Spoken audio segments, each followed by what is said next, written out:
But this is happening because there is one India which is connected, that you all feel is surrounded with, but there is another India that we don't want to connect with. Right. So the interest is not to address the crisis. The interest is basically to keep that section of the population at least engaged in that profession so that your comforts are taken care of. So what we have done is we have sucked income from the bottom, it has gone to the top. And then everyone says, no, it is the rich people who are sustaining the economy. No, it is the poor people who actually sustain the economy. And that is a difference which people have not understood. Sometimes I feel, why don't I talk to Aishwarya Rai, why don't I talk to Katrina Kaif about agriculture? Because the moment they talk about agriculture, at least the nation will start debating about agriculture. They're being very... That's a tragedy. What we have done over the years is we have transferred income from the government coffers to the masses, to the select masses, and we have no problems with that. But the moment you talk of transferring income to the farmers, there is a halla gulla in the country.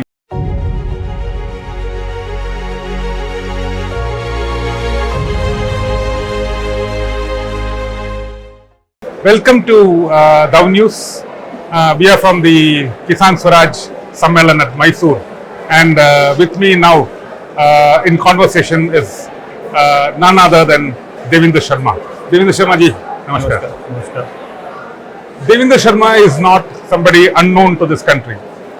He has been in the forefront of talking about the farmers, for the farmers, and the farmers, the security, basically the economic security of the farmers. Devinder Sharma was here to give a lecture on how to deliver economic security to all the households, farming households in India. And during his talk, one of the things that came up very, very clearly was that he actually spelled out the formula that the government of India or any state which is worried about farmers should be taking up and implementing. Let us hear from him. Devinder Sharma has been a single voice for the farmers as far as the policymakers are concerned, and he has ruffled quite a set of feathers in questioning the state's wrong policies and putting forward the right policies. Let's talk to the food, farm and trade policy expert of India, Devinder Sharma. Devinder ji, once again, namaskar. Thank you. See, Thank you. First question is, see, in India, most of Indians, we are actually not worried about India's farming, and you keep telling about that, every time. My problem is, why are you talking about farming? Why are we talking about farmers? Well, I think it's nothing, I would say, unusual. Why it happened was because when I started my career as a young journalist, I was lucky to be at the right place at the right time. When I say right place at the right time, I joined Indian Express as an agriculture correspondent. But my task was not only for the edition that I used to work for, I was responsible for the entire country. And that made me travel extensively in the country. So that's why I said I was at the right place. Because now media doesn't even allow you to travel beyond your own beat or the area that you are supposed to cover. But because the length and breadth of the country was an experience, was something that I would have looked forward to. I think in the 10 years that I was with the Indian Express, it opened up my thinking or my eyes to a world that existed, but we had always tried to ignore, or we just tried to keep our eyes close to that part of the world. The more I traveled in the country, the more I realized how painful the existence is. And then when you feel the pain at some stage, you realize that you can't expect others to stand up and fight for you. So perhaps I had no choice, but I stepped in to take on that responsibility to be, if I put it in today's language, it would be like being the voice for the voiceless, because these were the voiceless millions we had. So I thought, let me take up that plunge to bring up their woes to the policymakers, to the scientists, to the economists and to others, and so that at least we can start thinking. We can start thinking that there is another India that exists, and we cannot for long keep our eyes closed. Simultaneously, just to bring you up, when I was a younger student or as a journalist, and if you were living in a city like Delhi or Pune or Bombay or Bangalore, whatever, I remember the house gates, would be about 4 feet and 5 feet. Today they would be about 10 feet and 11 feet. Then there would be a guard sitting in the front. Today there are even gunmen sitting in the front. So the more we try to isolate ourselves, this is what will happen to us. So we will have all the kinds of bodyguards and the police support, or or let's say not police, but even the way that you can build up that kind of a support to protect you. But this is happening because there is one India which is connected, that you all feel is surrounded with, but there is another India that we don't want to connect with. Exactly. And we are worried that India may extend its reach to us. So therefore we have big protection, or big guards, and not guards but big gates and big protection around you. So I think if you just link up these two, you get a story that all these years neglect is making us, those who live in the cities, fearful of that mass that exists there. Somehow we have still not understood that there is the other India that we have to really take care of. But Devinder ji, India's population, if you look at India's population, more than 50% of the India's population is actually farming community. Yeah. And then at least 70% of it is related to farms and living in the rural sites. How do we ignore? Why is the nation not talking about it? Why are we talking about celebrities and politicians and all the other things? I mean, half the newspapers are, you're also a journalist, in fact, so this question is very relevant in that format. All over we are talking about everything else, and every day when you pick up a newspaper, you will see one column or a half a column on something related to farming. Why are we like that for 70% of India's population? This is a question that has been worrying a number of us, I would say, over the years. But I think let's be very clear about it. This is the way the mindset has been prepared to look at what the future of this society should be. And we believe that more the celebrities come up, so the entire focus would be on celebrities. That is why when I started talking about farmers and agriculture, I knew that was a down market subject.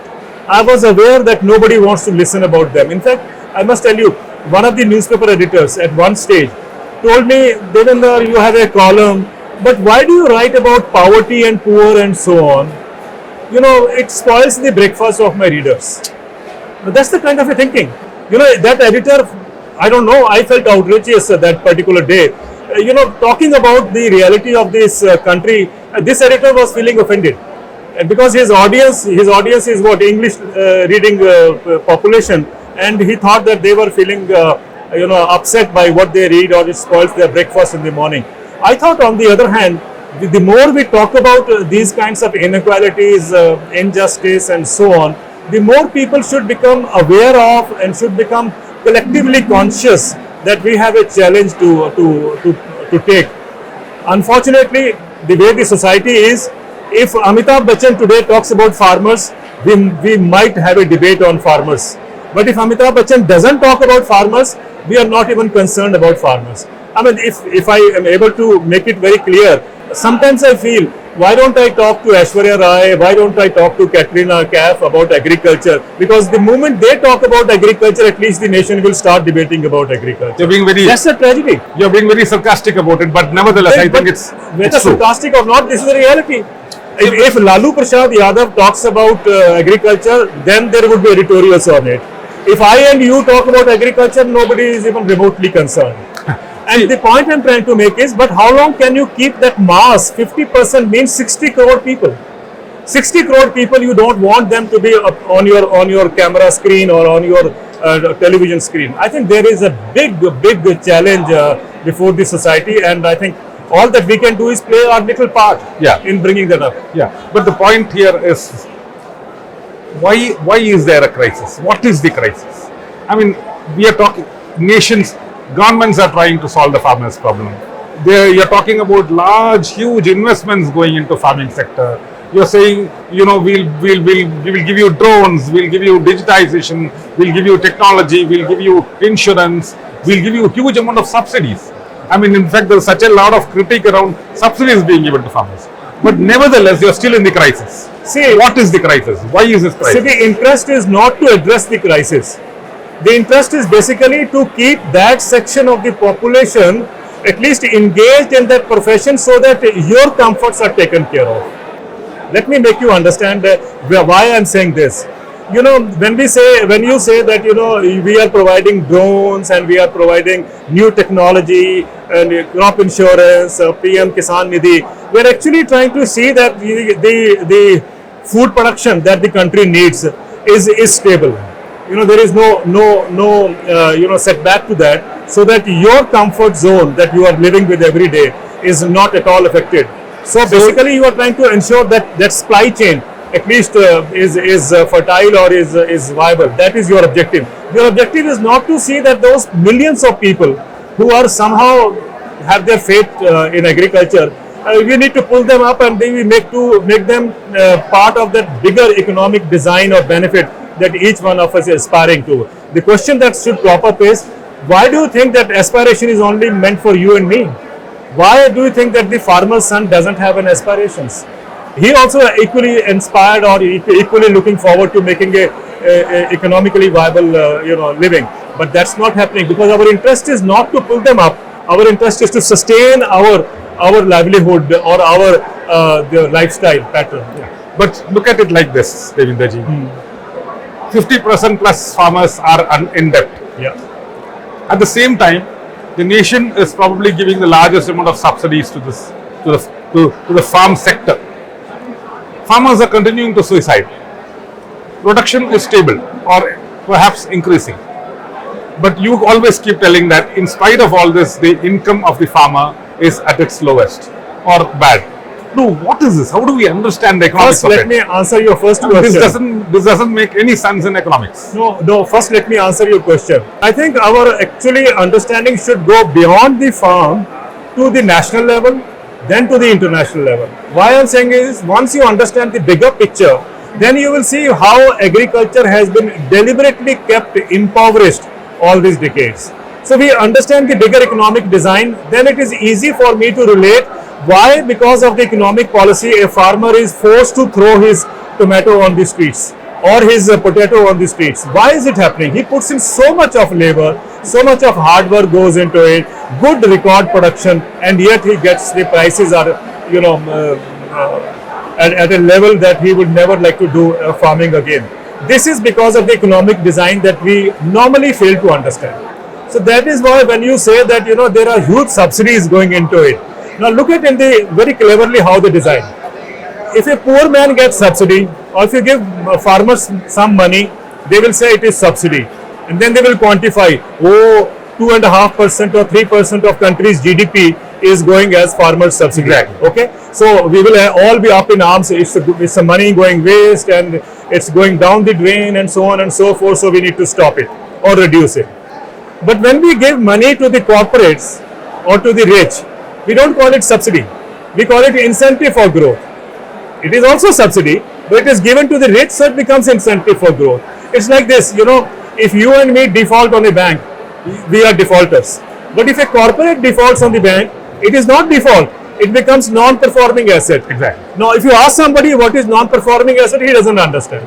We think that it's a technical term, so there must be something very sophisticated about it. But in reality, what has happened is, I default on a small amount, the big people default on big amount, and that is called as NPA, whereas I am blamed for being a defaulter. Yeah. So the vocabulary is very important. So over the period, vocabulary is very cleverly designed in a manner so that you can't even see how the poor is losing out.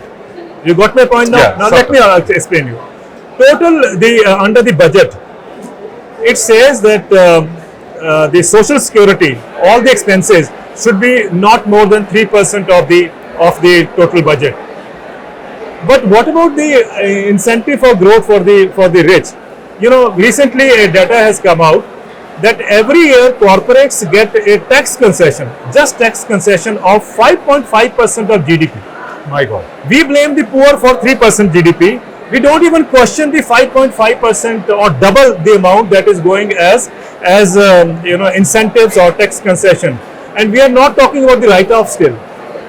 किसानों का, farmers का write-off was 2.52 lakh crore in the last 5 years. The corporate का जो write-off है, or the write-off for the corporate bad loans is 10 lakh crore. We don't talk about 10 lakh crore, we talk about 2.52 lakh crore. Look at it, very cleverly Indian economists will tell you, oh, this is what is leading to moral hazard, or this is what is leading to credit indiscipline. But when it comes to the corporate, this is what leads to economic growth. You know, one of our chief economic advisor, he has gone on record saying that when you write off corporate bad loan, it actually leads to economic growth. Now understand that. You know, farmer also takes loan from the bank, same bank. Corporate also takes loan from the same bank. One defaults on it, he is put in a category and you call him as a defaulter or upsetting the national balance sheet and so on. Whereas a rich man, he is also taken the loan, defaulted, and then you say no, writing off of that loan leads to economic growth. Now what kind of economics is this?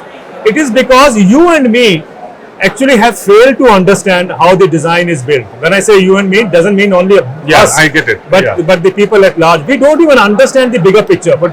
And so you continue to blame or hammer the poor people for getting those subsidies and ruining that kind of economy. But I think the people who have sucked the country's economy are the rich people. You know, we have actually an economic design which sucks income from the bottom to the top. It's not trickle down. Yeah, exactly. It is income being sucked from the bottom to the top. Let me illustrate this.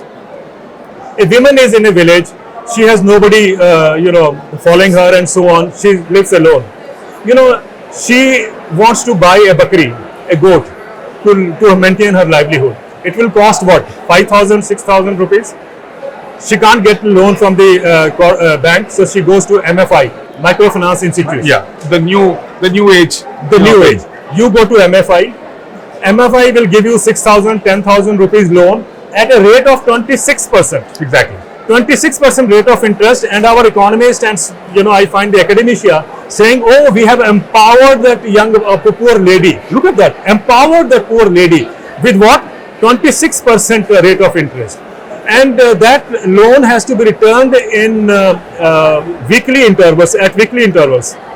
So effectively, it becomes 60%. So the poor lady who has to pay for or pay back that loan for a bakri has to incur a interest rate of 60% effective rate.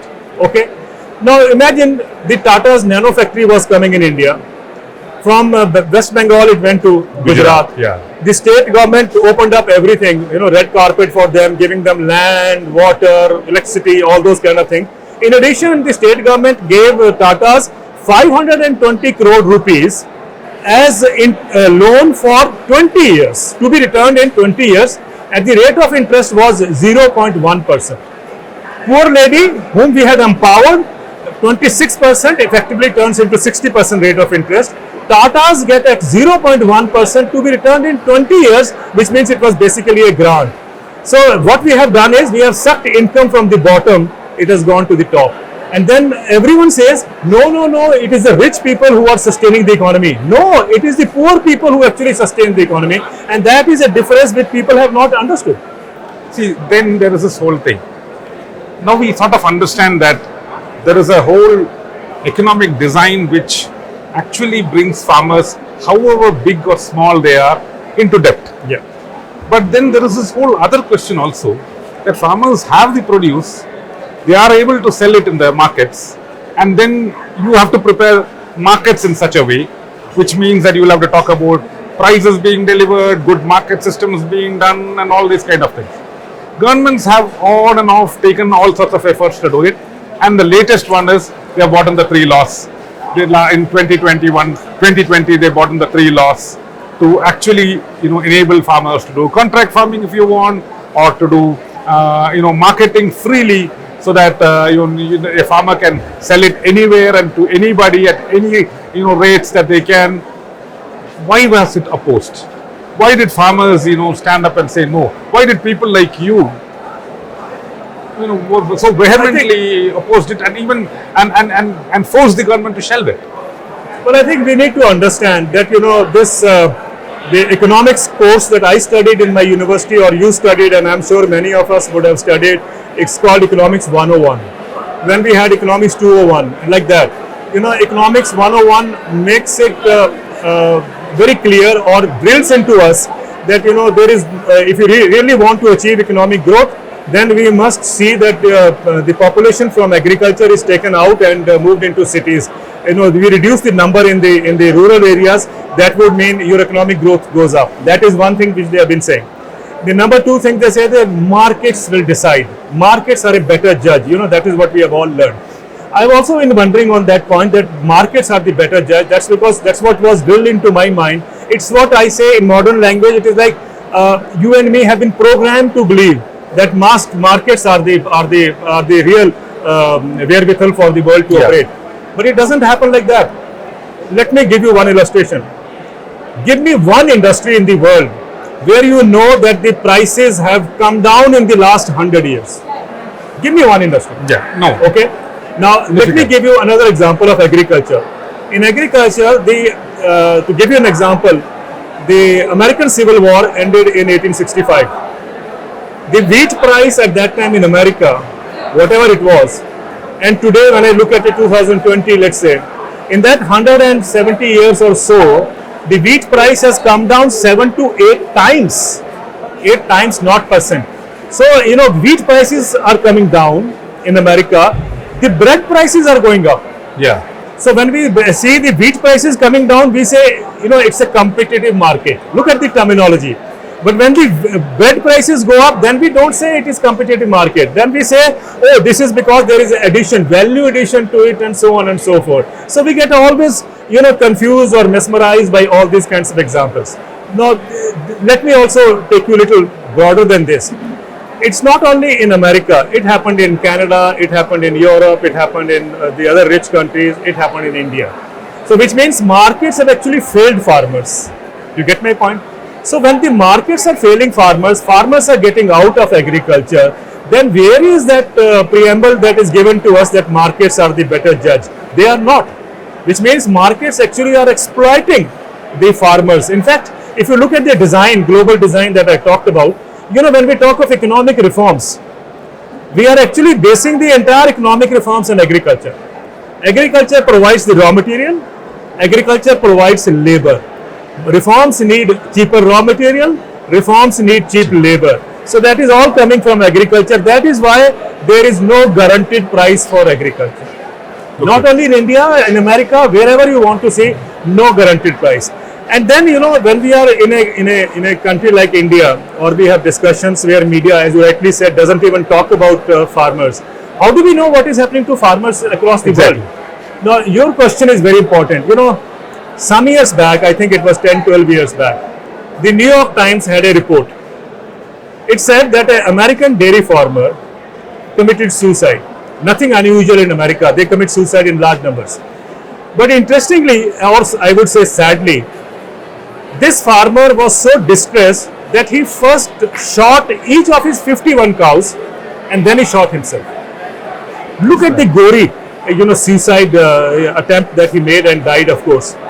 That opened up my eyes that, in a country where we think markets are operating as a kind of a mantra for all of us to follow, look at it, farmers are dying, and they are dying, even taking their cows along with them. And then I realized that in last 50 years, 1970 to 2020, if you look at it, there were dairy farms in large numbers in America, 6 lakh, over 6 lakh dairy farms, all with sophisticated technology, high-yielding cows, something that Indian dairy farmers would aspire to have. Out of that 6 lakh plus dairy farms in America, 93% have closed down. Okay. Why? Because the prices crashed. Okay. Prices crashed. Literally the markets failed. Which means the markets failed. When the markets failed, they had no option either to commit suicide or quit agriculture. So they quit. Today in America, when I go beyond dairy, look into the entire agriculture, only 1.5% of the population remains in farming. But their incomes are still down. They carry a bankruptcy of about $425 billion. This is in America. And if you look at India, India also is settled in the same position. So why is it that markets have failed not only in India, but they have failed in America, they failed in Canada, they failed in America. In fact, if you go to Europe, sir, it is interesting. I asked a French farmer, I said, आपके बच्चों की शादी होती है? A phenomena that I find here in India, the younger boys in agriculture are not getting their bridegrooms nowadays. So I asked them a question, does it happen in France also? The farmer, yes, it happens. My son hasn't got married. Then he named 4 other fellows in the village who haven't got married. So I said, why is it so? You are getting so much subsidies. He says, that's an illusion. Subsidies actually go into production process. We don't get the income. Then he said that there is a television channel in France. It comes out with a weekly reality show which is called Love in the Field. So they bring young boys and girls onto the stage. Then they convince the girls to go and stay in a village, and eventually they get married. That's what the objective is. And so, Love in the Field. I hope if Salman Khan is listening, instead of Yes Boss, I think he should also start a program on Love in the Field in India. And I can tell you, there would be a huge audience for it, because we don't realize younger boys in agriculture are not finding a bridegroom. This is the social fallout of this that is very similar to India also. When I went to the channel to ask them about these, the boys who are not getting married and their effort, they said, we are not the only one. There is a TV show happening in Scotland. So when I checked up with Scotland, they said there is a TV show happening in Canada also. So which means all over the world, the crisis is before us. So your question, if markets were really helping, then why should farmers all across the world be not even finding brides? I think that is something we should get a message from. So let us make an effort in India to see that the younger people in agriculture not only can get a bride for them, but also can try to become or provide an economy for the country, where I think the entire, as Prime Minister says, Sabka Saath, Sabka Vikas, is by rooting your economic design or economic model through agriculture. In fact, there is a whole story in Kerala also, or I mean, I've heard it from Tamil Nadu, where the bridegroom's people go to a bride's house to see, to get married, and then they look at the haystack, and if the haystack is really good, then they're prosperous bride. So these were times, and now you won't even risk going to that. Yeah. That is the kind of situation. But the question here is, see, you just said that we are not alone. The Indian farmers are not alone in this crisis. It's a global crisis. It's all over the place. You've already said that. But before, if you allow me, just a continuation before your next question. Also when I look at the bigger design, when you say, oh, farming population is huge, we don't have money to provide them income. Farming population is huge globally. Roughly about 3 billion people are involved with agriculture or pastorals or forestry and so on. Out of 8 billion population. Roughly about 8 billion huge. people. Now, 3 billion people is a big number. Yeah. So we all agree that the governments may not be having money. But look at it, I ask the people, younger people who are perhaps watching this, do you know of a term called quantitative easing? Quantitative easing? Yes. Do we know of a term called quantitative easing? We may not have heard about it. But in the last, since the last economic meltdown that happened globally, 2008, 2009, so far, the world has produced $25 trillion as surplus money. It is called quantitative easing. $25 trillion as surplus money means they have actually printed surplus of $25 trillion. How much do we require to eradicate poverty from the face of the planet? There is a Brookings Institute which tells us that you need $100 billion to wipe away poverty from the planet. You don't have $100 billion. In the climate finance, it is only $100 billion that developing countries are asking. They don't have $100 billion. But the rich countries have printed $25 trillion.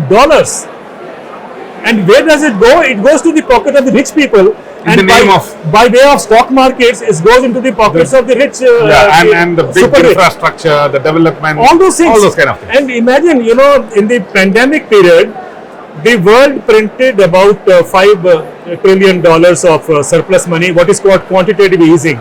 And that actually, studies show $9 trillion have gone into the pockets of the rich people by way of the stock markets.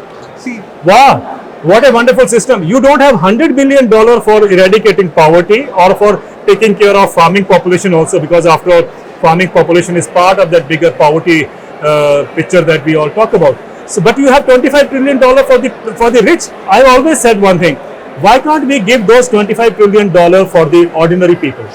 Why can't it be people-oriented quantitative easing? Then the answer is, economists have the answer for everything. They say if people start spending more, the inflation will go up. Look at that. You know, when you start spending more, the inflation goes up, but when the rich get it, then it is the supply which is needed for the world, so they provide the trickle down also. So what do you do with this kind of a design? And I think anyone listening to will feel outrageous. They will feel livid. But the problem is, you don't even know about that this is the reality that the world is faced about. But Devinder ji, the Indian farmer, at the end of the day, you were saying have to be, given the right prices, given good prices. Obviously, the price of the products will go up. India has to feed the poor. There is a huge population of poor people who have to get food at very cheap rates. Somebody has to pay the price. Yeah, so it's the farmer. That's what you are implying. At this point, the farmer is paying the price. But what is the price of it? Why should farmer pay the price is a question that I want to ask. So are you actually saying that the government should pay the price? No, I'm not saying government should pay the price. I'm saying the society at large is responsible for that. Why should you isolate only as the farmer to take on the country's burden? No. What is the burden like? It is a burden around it? Because let us say if a farmer income at the end of the year, and I am asking farmers in this Sammelan, what is your income? And they are saying 1 lakh rupees a year. And they are very happy. But if 1 lakh rupees is a good income, then I think everyone should be happy with that. Why only farmer? Exactly. The second question is, if you ask the poor farmer, how much you require, he has frugal interests and so on, so it is quite obvious. But I think everyone has an aspirations, as I said. The younger, fellows in agriculture, they also want to drive a motorcycle. They also want to drive a car. What is wrong in that? So if everyone else can take benefit, because what we have done over the years is we have transferred income from the government coffers to the masses, to the select masses, and we have no problems with that. But the moment you talk of transferring income to the farmers, there is a halla gulla in the country. You remember when I first said that farmers need direct income support? There was a backlash. There was a backlash. In fact, many economists scoffed at me and wrote articles saying that this man doesn't even understand basic economics. He doesn't understand that, in a market economy, you can't transfer income from the government to the masses. And I did listen to them, but I had my own arguments to say, why should you exclude farmers? Because he is the one who is producing the basic raw material for the country, which is food. Everyone needs food, and farmer produces that. He should be adequately compensated for that. And if we have ignored him all these years, he needs to be given direct income support as a atonement, as a prashya. So when I said this, you remember, for several years, of course, still, groups like ASHA, Center for Sustainable Agriculture, and many other sensible people started raising that voice. And eventually, I was at some conferences, pointedly told by economists, I don't want to name them, they said what you are saying is not possible. I said that is what your take is, but I think it is completely possible and it will happen. So when in 2019, before that election, when the government announced a package of 6,000 rupees per year, which was PM Kisan, which was only 500 rupees per month. And I remember when the usse pehle wale finance minister had spoken to me, and I had told him, he said, how much money should go to the farmers as direct income support? I had told him, what I expect is 5,000 rupees per month. Oh, where will this money come from? Yeah, that's usual reaction. And when eventually they did 500 rupees per month, I even then welcomed, I said it is a tectonic shift in economic thinking. Exactly. Yeah. Because today it is 500, one day it will become 5,000 also, So that's democracy's role. But I think the message was very clear that people need, income in their pocket. And I think this was just a way to compensate that. But imagine, I traveled in Punjab last week, and farmers told me they are very excited after receiving 2,000 rupees per quarter or 6,000 rupees per year as a support, direct income support. If with 500 rupees, the farmer feels excited, look at the level that he is prevailing or his economics operates at. Exactly. जब 500 रुपए में भी खुश है, I and you go to Starbucks or to Barista, we might spend more than 500 rupees for 2 cups of coffee. And look at it, farmer कह रहा है कि मेरे को 500 रुपए भी, he is very happy with it. So I think it tells us that what level that we need or we are talking about when we talk of the farming population. So this whole, no, but there is also this whole, narrative that goes around in this country, especially when the farm laws were there. There was this whole narrative against the farmers at that point of time. At least, in fact, the ruling party itself sort of campaigned on it, saying that this whole struggle is about just rich farmers, the poor farmers, and the small and the marginal ones are actually going to benefit by this law. They are not, the ones opposing it.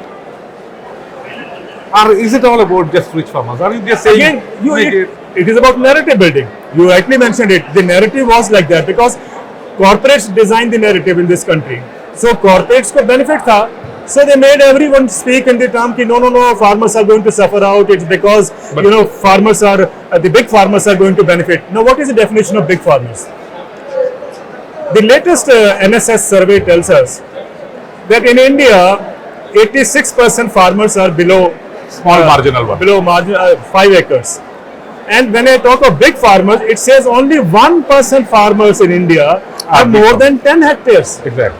More than 10 hectares, only 1%. Where are the big farmers getting benefit? You think those 1% are going to sleep on the streets in Delhi? I invite anyone in this country who is rich enough to come and spend one night on the streets. They sat there for 1.5 years.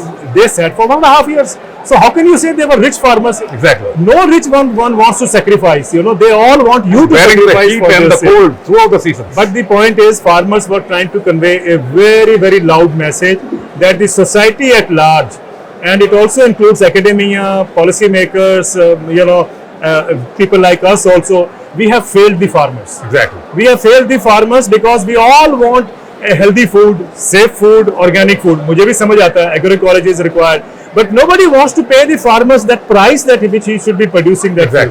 That is the biggest travesty of this agriculture scenario. So all I'm saying is, the farmers made it very clear that what we need is a guaranteed and assured income for the farmers. That will be Kisan ki asli azadi.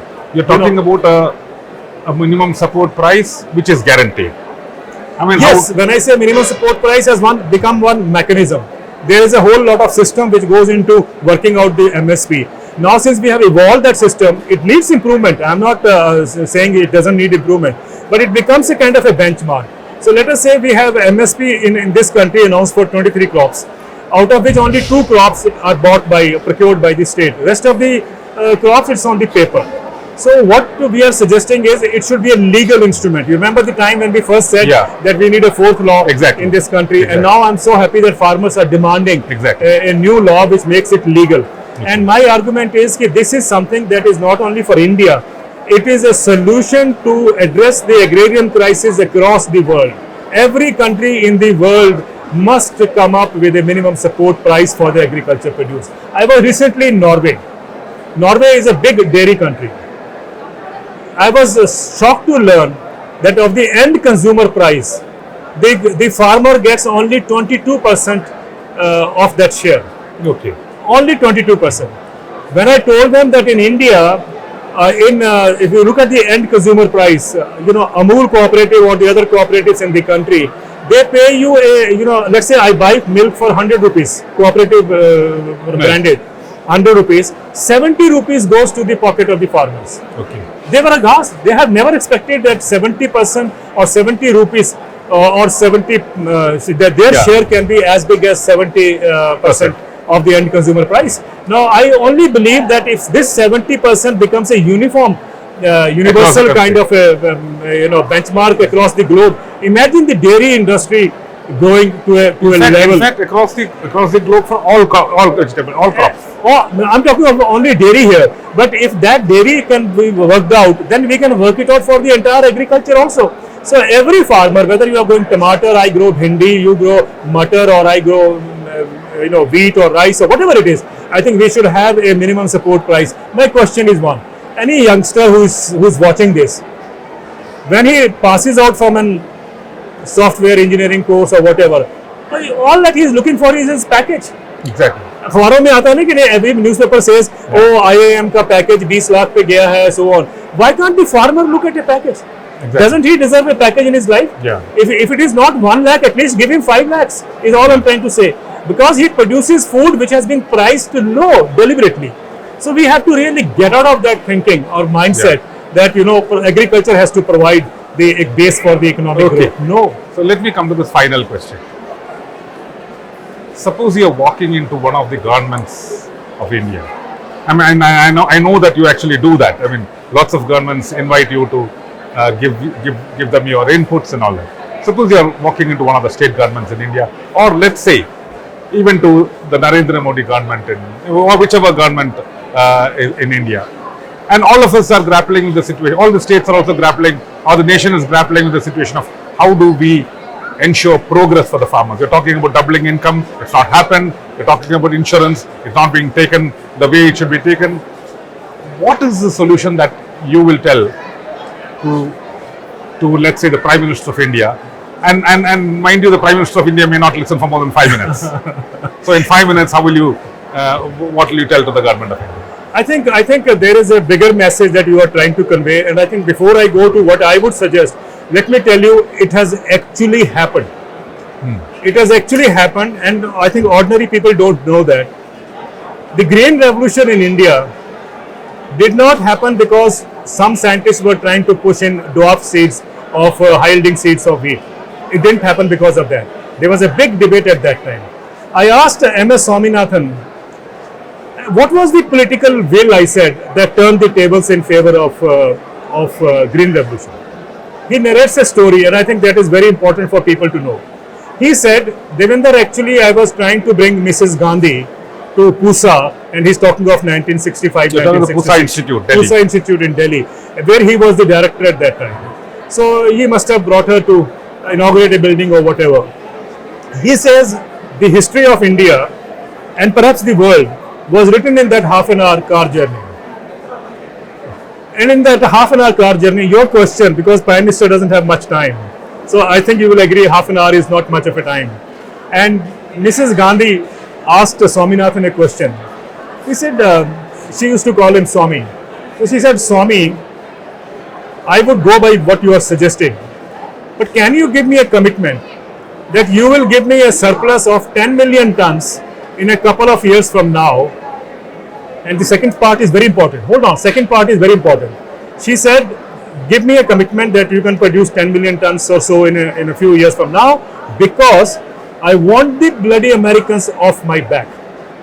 Because the Prime Minister was being arm twisted and they must be under harassment and so on. Every hungry nation passes through that, and she wanted to get off it. And Swaminathan says that yes, he told the Prime Minister, yes ma'am, I promise I do it. And he remembers the month was August. The crop in India, wheat is sown in October. So they had very short time. So once Mrs. Gandhi agreed, then everything fell in line. And he says what happened was that India imported 18,000 tons of seed from Mexico. 18,000 tons was not certified seed. It was clean grain. Farmers were told to clean up their grain and put it to give it to for exports. And 18,000 tons came to India, and that was distributed in packets. They had demarcated the Bhakhra Dam area, as the area where they will implement it. And the crop was sown, and the first crop was a record harvest of 5 million tons. Only 5 million tons was the bumper yield that they achieved in 1966-67. And that is termed as wheat revolution, and then eventually as green revolution. So that half an hour journey with Mrs. Indira Gandhi turned the history, or brought in a new history. I asked this question to Varghese Kurian when he was alive. I said, how could a revolution like a milk revolution happen in a country like India? In this country, the file would go on from one table to another, would take 5 years. How did you influence the government to believe that cooperative was the way out? He said, you are very right. I had the first opportunity to inaugurate the cooperative, one of the first cooperatives in India. And Lal Bahadur Shastri at that time was the Prime Minister. At that time, the Prime Minister would not follow, hop on in a helicopter and so on. And this was a place which was outside Ahmedabad. So he made the Prime Minister to accept to inaugurate that cooperative. And because he had to come to inaugurate that, he had no choice, but because if he had stayed in Ahmedabad, next morning again he couldn't have reached. So actually he drove to the village at night. After reaching Ahmedabad, he drove to the village. What Mr. Kurian said he did was, he knew there was a big farmer in the village. He told him that the VIP is coming. Will you be able to host him? He said, yes, sir. So in the evening, it is Lal Bahadur Shastri who comes to his home. Obviously, for anyone, it will be something that they could never, dream that it will happen. So when Lal Bahadur Shastri comes, obviously he served dinner and so on, and then the farmers would come across and sit with him. So Lal Bahadur Shastri went on discussing with them till midnight, what could be the way out and so on. So next morning when the inauguration was to take place, Varghese Kurian says that Shastri said in my ears that yesterday night farmers told me that actually cooperatives can only bail them out. So why are we not doing it? He said, sir, I brought you only to inaugurate this because I believe that cooperatives can only do that. The point I'm trying to make is, very cleverly and very strategically, Kurian had done that. Swaminathan did it. I think it will be a dream if anyone of us can convey that message to the Prime Minister, that not only this government, but I think we can last for other terms if you provide 50% of the population a guaranteed and assured income. That will not only boost that livelihood or bring this farmers community up to a level that we all feel proud of, and we don't have to migrate to the cities. I'm sure we like to come back. That is A. B is that it will, as I said in some of my talks, it will not be a booster dose for the economy if the Prime Minister does that. It will be a rocket dose for the economy, and I can tell you, entire world would like to follow that pattern, because everyone, whether we like it or not, is actually worried about what to do with the farming class, what to do with agriculture, how to bring them up. And I think India has an opportunity, global opportunity, to provide a kind of a model that would be, I think, everlasting. So it answers not only the economic part, it answers your agroecological health and the medical which are also transitions that are needed. And also it addresses the issue of climate change. We are all hit by climate change because 34% of the greenhouse gases are coming from intensive agriculture. Exactly. We want to move away from that. But I think a living income is the final answer to the kind of a crisis that prevails. Simple thing, Sridhar ji, we believe farmer बेवकूफ है, गधा है, उसको समझ नहीं आती है. But in my understanding, and I'm sure you will agree with me, farmer is the best economist, he is the best scientist. Give him money or give him capacity to hold on, and I can tell you he is capable of taking decisions that can be good for the society. What more do we want? And I'm sure any head of the state cannot turn a blind eye to that. But I think that's a dream. That will remain a dream. I really hope this works out, because even in this Asha Kisan Sammelan, Swaraj Sammelan, we are talking not just about Swaraj or the farmers. And Swaraj or the farmers basically also means they're capable of doing that. And we just need, that empowerment is probably what is needed.